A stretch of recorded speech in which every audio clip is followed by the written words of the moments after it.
అందరికీ నమస్కారం. వెన్నుపోటు అంటే గుర్తొచ్చేది చంద్రబాబు నాయుడు గారు.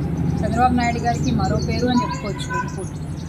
మరి ఈసారి జరిగిన సంవత్సరం క్రితం జరిగిన ఎలక్షన్స్లో ఈ రాష్ట్ర ప్రజలందరినీ ఆయన చెప్పినటువంటి అబద్ధపు మాటలతో ఎంతలా వెన్నుపోటు పొడిచారో మనందరం సంవత్సరం నుంచి చూస్తూనే ఉన్నాం. అధికారంలోకి వచ్చి సంవత్సరం గడిచిపోయినా ఒక హామీ నెరవేర్చలేదు, ఒక పథకం అమలుపరచలేదు. కనీసం నిరుద్యోగ భృతి అన్నారు, అది కూడా ఇవ్వలేదు. మహిళలకి గ్యాస్ సిలిండర్లు అన్నారు, అది కూడా ఇవ్వలేదు.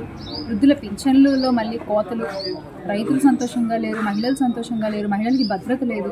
సో ఇన్ని రకాలుగా రాష్ట్ర ప్రజలందరూ కూడా ఒక అంధకారంలో ఉన్నటువంటి పరిస్థితి. మరి వీటన్నిటినీ కూడా నిరసిస్తూ ఈ కూటమి ప్రభుత్వాన్ని వ్యతిరేకిస్తూ ఈ కూటమి ప్రభుత్వంలో జరిగేటువంటి అరాచకాలన్నింటినీ కూడా గొంతెత్తి చెబుతూ ప్రతి జిల్లాలో కూడా జూన్ 4వ తారీఖున వెన్నుపోటు దినం నిర్వహించాలని చెప్పి వైఎస్ఆర్ కాంగ్రెస్ పార్టీ నిర్ణయించడం జరిగింది.